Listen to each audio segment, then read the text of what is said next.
And thank you, Armando, for joining the show today. How are you doing? I'm doing well. It's great. It's great to be connecting with you Mhm. once again, discussing the trade.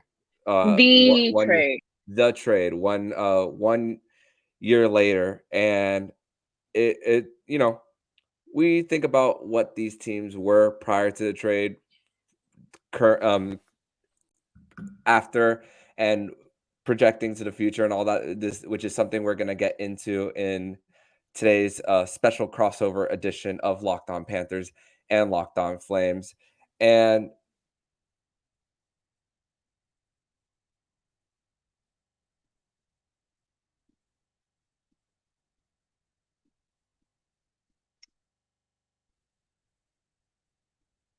Oh, you're muted.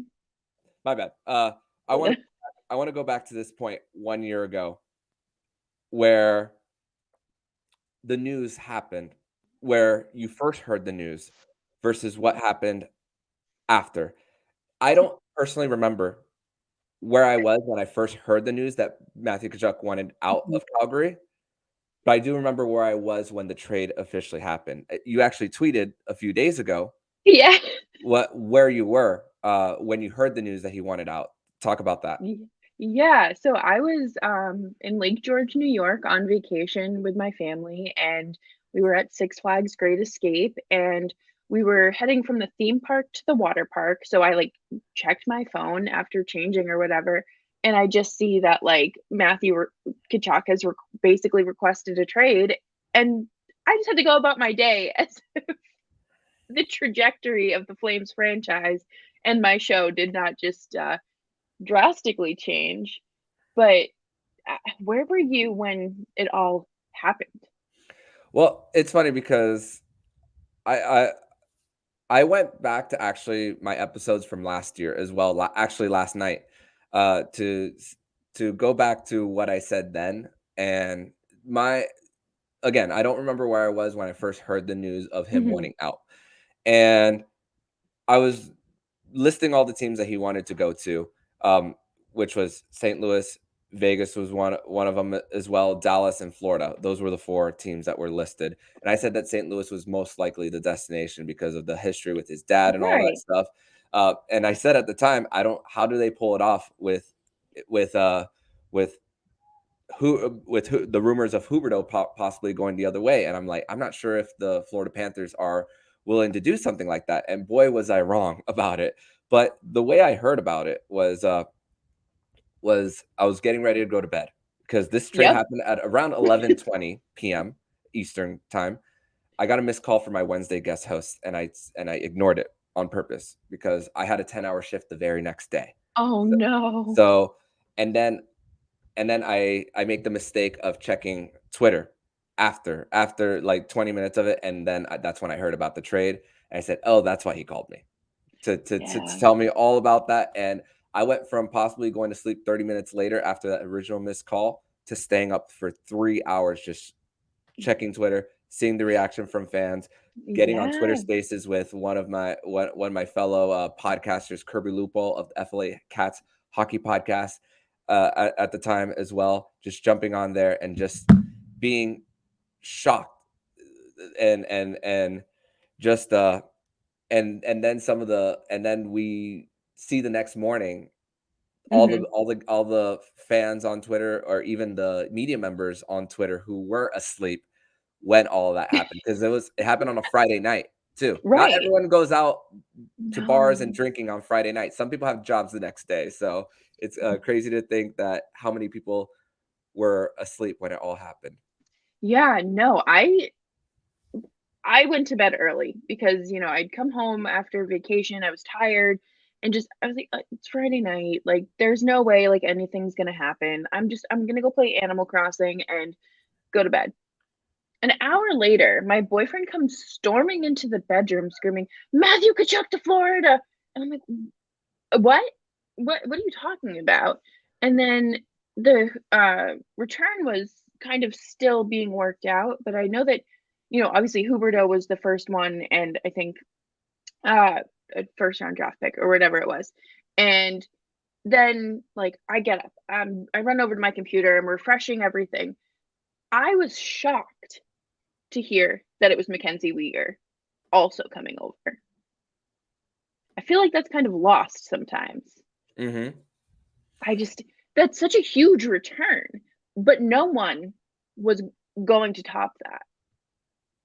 Yeah, and you think about and for the Florida Panthers perspective, when it came to where they were as far as age, going into their late 20s and having both of those contracts coming up, you were never going to sign both of them. And for the Florida Panthers side of things, at the time they got already the value they had from Mackenzie Weegar being a guy who was at the later part of the 7th round in 2013 as well, and developing him through the ECHL, the AHL as well, and then being a top pair defenseman as well, even playing on his on his non-natural side too, Yeah, as well. In the and you look at that with the, of course, we have to discuss the flat cap for that's still hurting a lot of teams. I mean, yeah, Calgary went into this specific offseason with the least amount of cap space as well, so it's hurting a lot of teams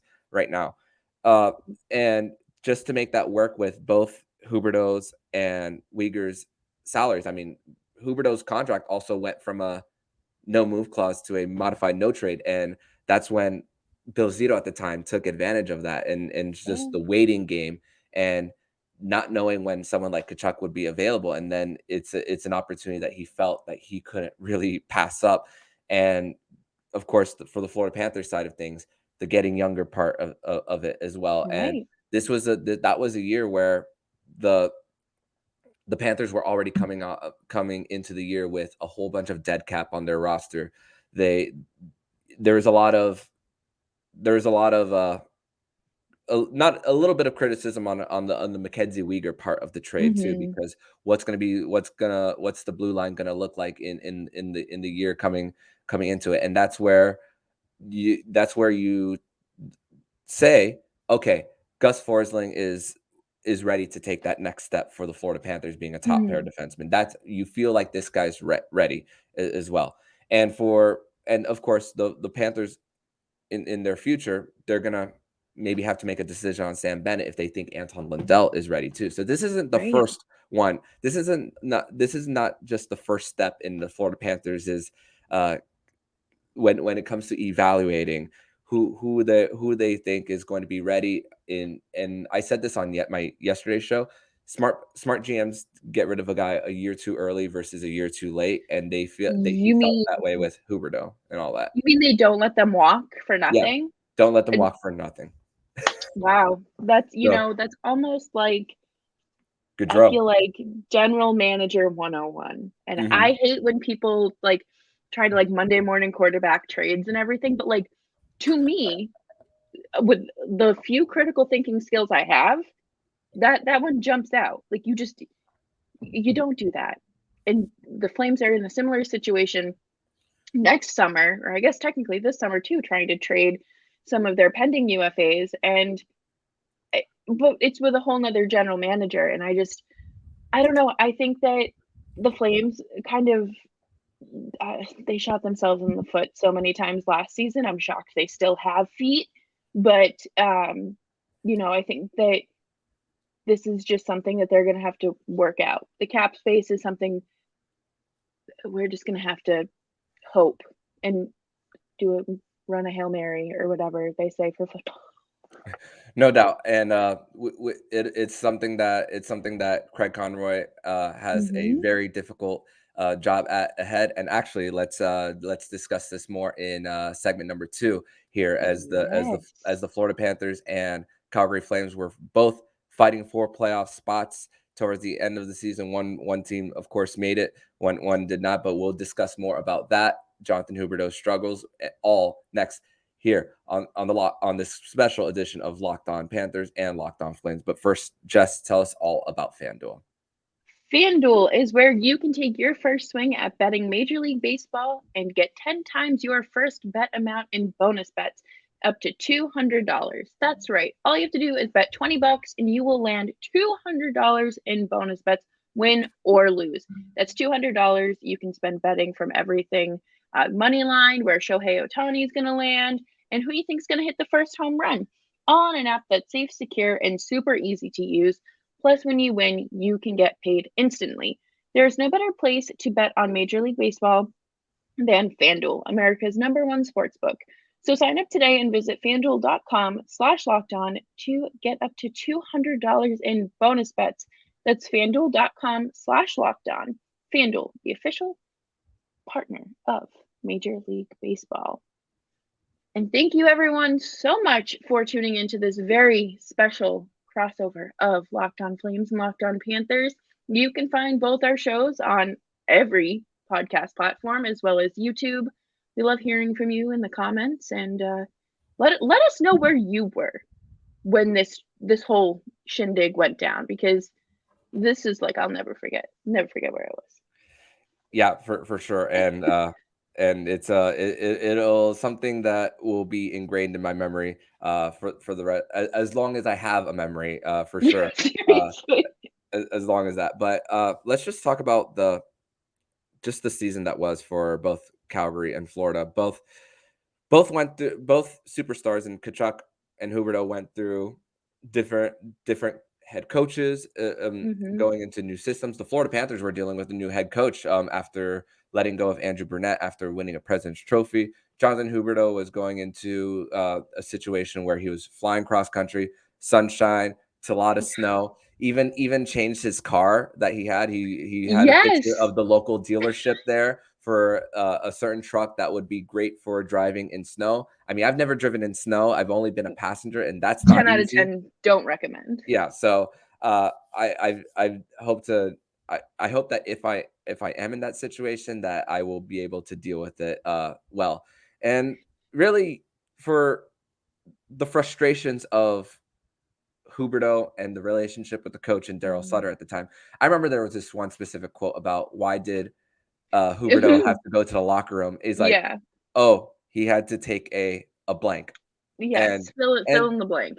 But I think there's just more to that. There's just, I don't think it was just, I'm not sure if he was telling the truth, but also the tone. He was getting worked on by the team doctor or like the physical trainers and whatever.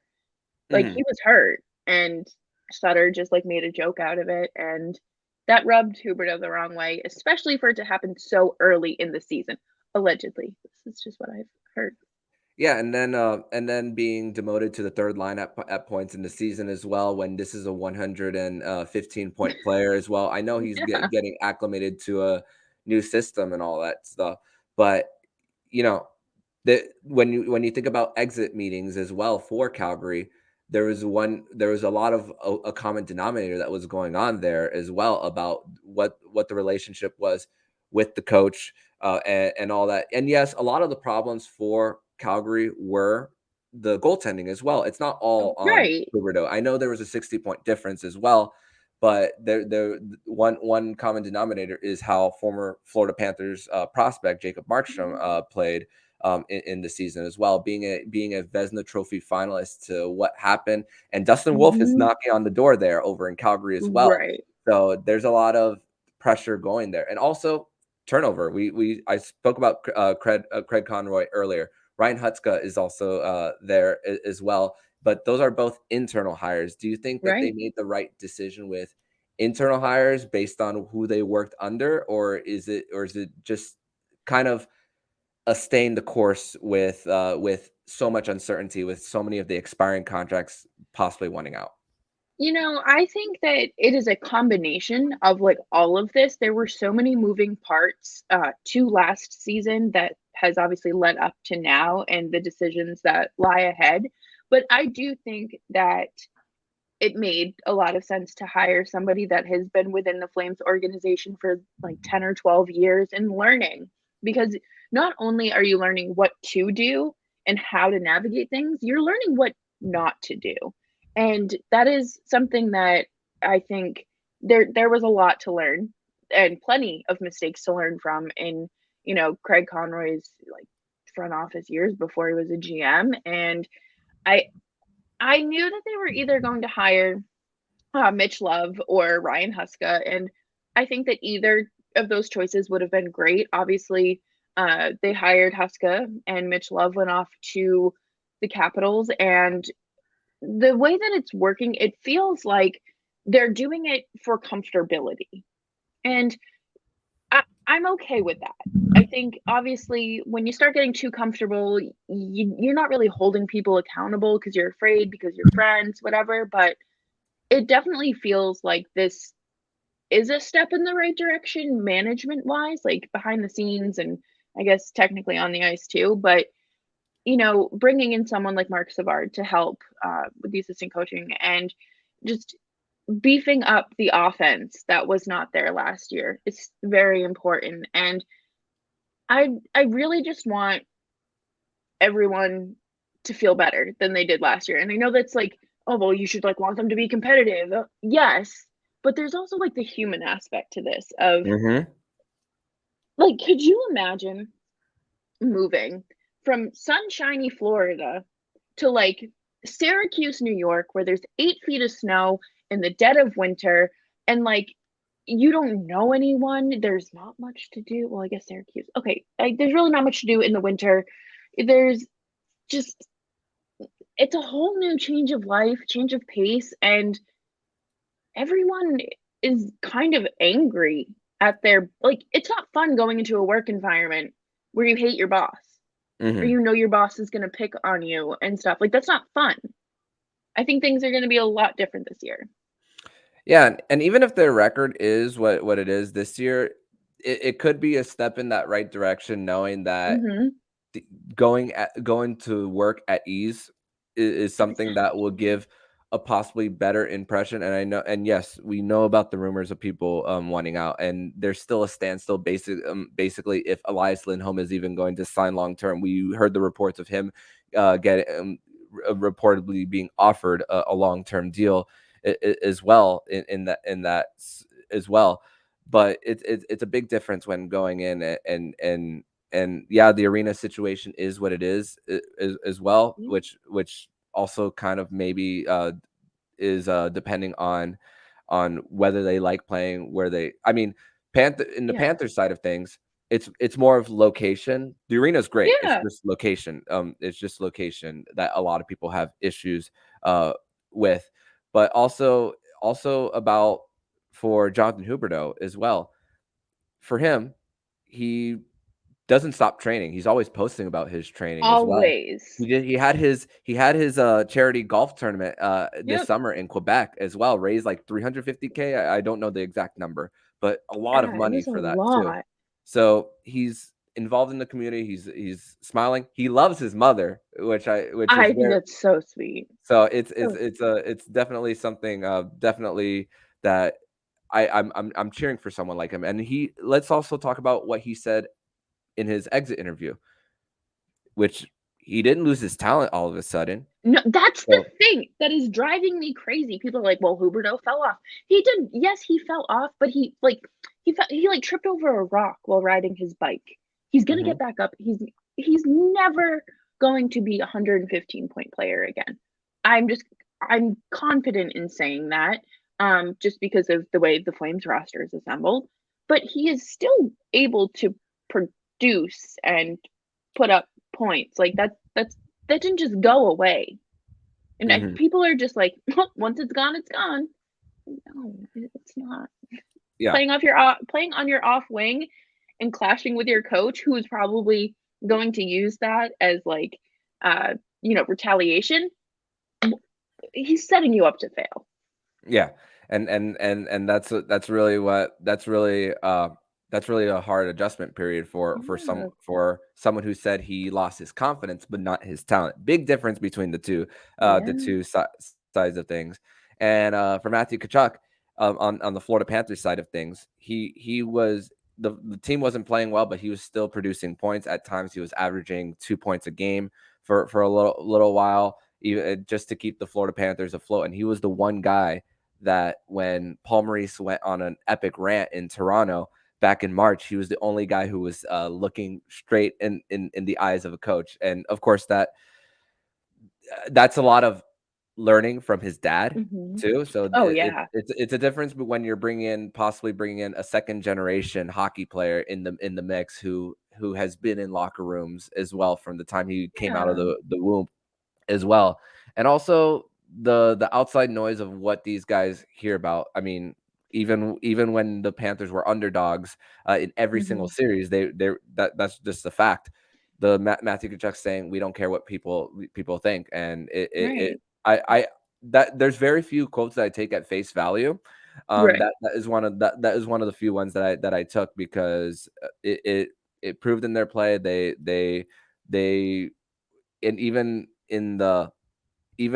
though in their round one series against Boston, they every single game that they trailed to start the game, they lost, but that started to change the tides as the later rounds came about. They started learning how to come back from games. Yeah. It took them until February to get their first 3-game winning streak of the season too. That So Flames went until, like, March, so I so get it. Like, it's I think the thing about and we say it all the time on Locked On Flames, but there's nothing more motivating than someone saying, You can't win this." mhm. There's like, people are you're desperate to prove people wrong, you're hungry to win, and yes, they did lose in the cup final, but to me, even if they eliminated my team in the first round, it was so fun to watch this underdog 8 seed come in and make it as far as they did, and just they did the thing, and they'll probably Mm. do it again at some point. It's special. It was really special to watch. No doubt. And unfortunately, with an extended playoff run comes lingering injuries from it, with Mhm. Aaron Ekblad and Brandon Montour looking to miss the first few months of the season coming up. But hey, what matters is that you're healthy when the postseason comes around, and that's what the Panthers did have on their side entering the postseason. Yeah. Unfortunately, their luck ran out after Game 3 of the Stanley Cup Final when Matthew Tkachuk broke his sternum on a hit from Keelan Kolesar there. So now this will be a good opportunity for us to transition to segment number 3 of this special crossover edition of Locked On Panthers and Locked On Flames to discuss more about what is ahead for Yes. these two franchises.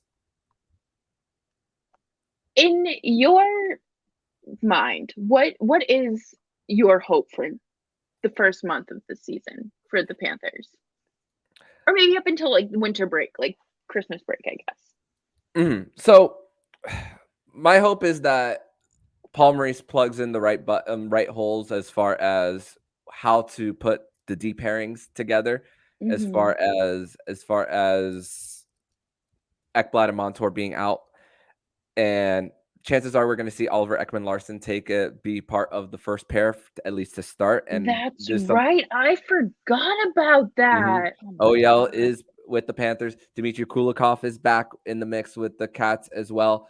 Uh, this is the second year in a row where the Florida Panthers signed someone who was bought out by a previous team. Colin White was that guy last year, and taking on a reclamation project last year.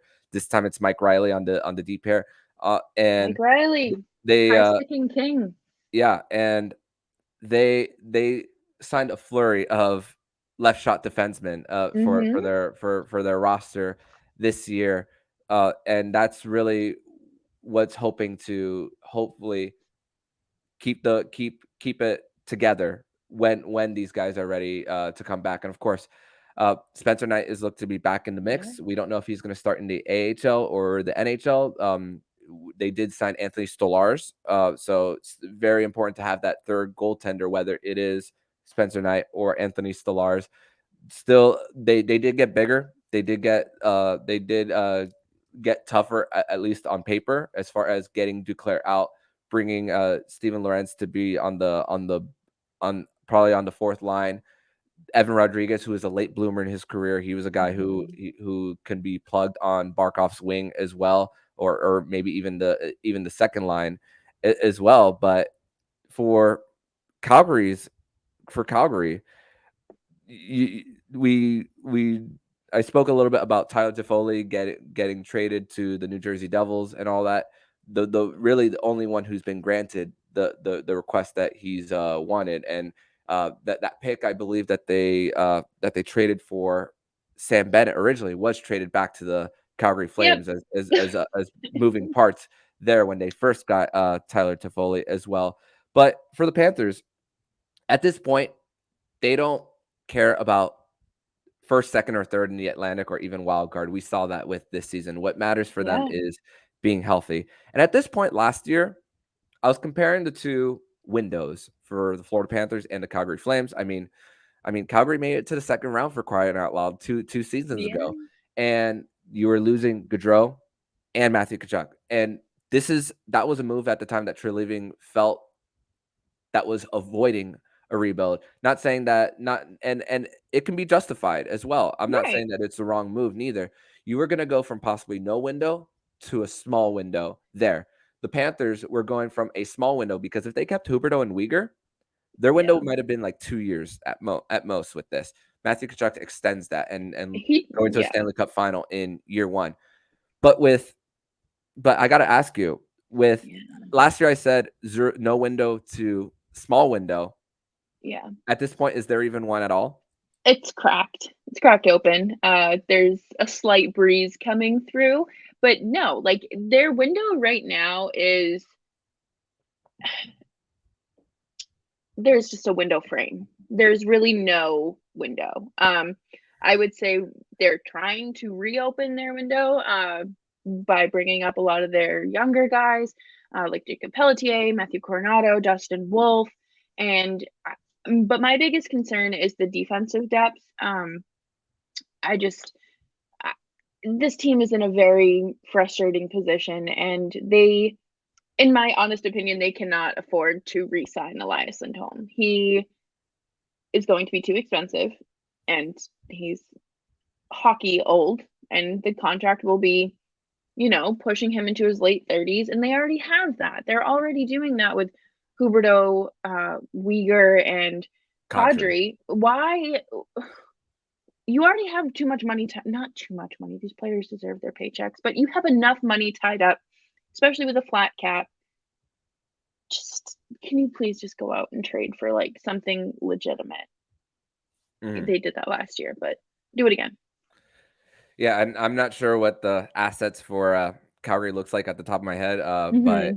the pick that they got from Matthew Tkachuk isn't until 2025 because of what the Panthers gave up in the previous trade deadlines. And I spoke about this on yesterday, how with the Panthers cap space coming up later, this next offseason, that there's only going to be eight players under contract with 30 million. So the average AAV will be 2 million AAV Wow. to bring everybody back. So it might be a little bit of a struggle for the Panthers coming up this season.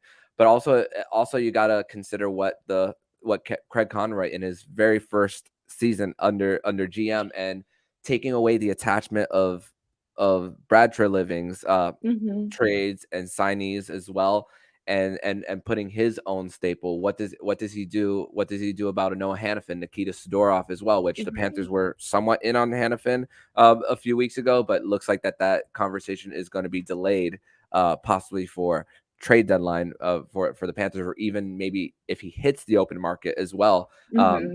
let him be traded somewhere else and then possibly revisit that next summer, if Yeah. he doesn't sign an extension. But it's also the uncertainty of whether players want to be there or not for Calgary, and it's and you know a lot of the national shows, one consistent question and statement that is always spoken about when it comes to the Calgary Flames is talking about, did Edmonton break them as well. That's one conversation I No. keep hearing, and I don't get why that. I get because it's a rivalry aspect of it, but Yeah. even when the Panthers got swept by Tampa Bay, I wasn't saying, oh, the Tampa Lightning broke. broke the Panthers Yeah. there. No, and I think a lot of that does stem from the rivalry and Battle of Alberta, but these decisions were going to happen regardless if they won that series or not. If it went to 6 or 7, or they get eliminated in overtime in game 5. Like Gaudreau was more than likely going to leave regardless. Mhm. Tkachuk wanted out.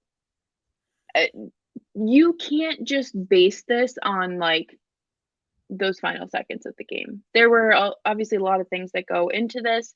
Um, I think that a lot of Craig Conroy's really first year is going to be picking up the mess that Brad Treliving left, and that it's not going to happen overnight. This mess didn't get here overnight. It's not going to take an off season to clean up, but the Edmonton Oilers did not break the Flames. Mhm. They did not. They If that's what Oilers fans want to say, that's what they can say. If that's But if that's what at national least media people. we don't employ Evander Kane, and that's fine with me. Mhm. No doubt, and, I don't know if you saw his, beer league, name that he had. No. It's the acronym of mess around and find out. I'm saying the clean version of it. Oh It's a my it's a little it's a god. little acronym, I uh, Yes. based on that, series against the Vegas Golden Knights. So, a little bit of comedy there from Kane there. But as far as this upcoming season, what would Mhm. what would what would for the Panthers, the goal is to make it back. But with the transition for Calgary, what's the expectation? I will be happy with a wild card spot. I think that that's absolutely doable. I think that while the West has definitely gotten more competitive and stronger, I definitely think that the Pacific Division specifically has a lot of, rebuilding parts that are going to be at the bottom, like your San Jose, Vancouver. Anaheim, Vancouver. Like you have those three spots taken up. You can absolutely fight for a decent spot in the standings. And I'm not going to go into this season and say Jacob Markstrom's going to have another Vesna candidate year. He's going to, completely bounce back. I think that, Matthew Coronado is going to be a front runner for the Calder, anything like that. I think the most important thing that Flames fans can do is manage those expectations so that way you aren't shattered and destroyed by them missing the playoffs or by them moving someone at the deadline. Like you just have to just kind of take it at face value and be like, oh, it is what it is.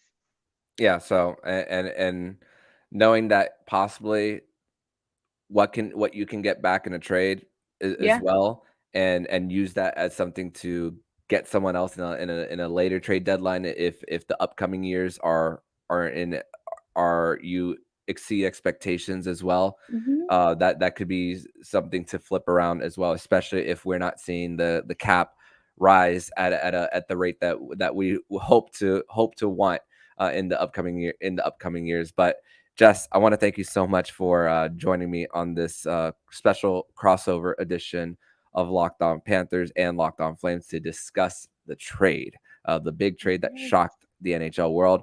For my listeners, tell everybody where they can find you. Yes. So thank you again for having me. I'm very happy you could join me as well. You can find me at Jess Belmosto across all social media platforms. You can find the show at wherever you listen to Locked On Panthers and just at Locked On Flames, obviously, and on Twitter at LO_Flames pod. Armando, thank you for taking time and talking with me.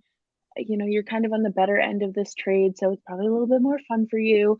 But where can Matthew Tkachuk stands find you and listen to everything you have to say?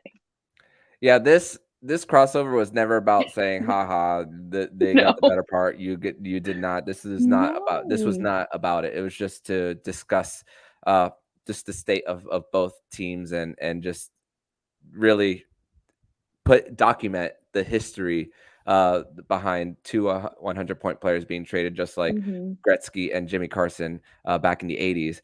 But for Matthew Tkachuk stands and even Flames fans that are looking to cheer on Sam Bennett and Ryan Lomberg as Yes. well, they can find me on Twitter at Monoman12. Follow the show account on Twitter at LO_FLA Panthers as well. And yeah, that's where they can find the show and on YouTube as well. So the subscribers, they're going up, up, and up thanks to the Stanley Cup final run for the Panthers. Yes. But Jess, thank you so much. Thank you, Armando, and we'll see you probably during the season. We'll do a nice little preview.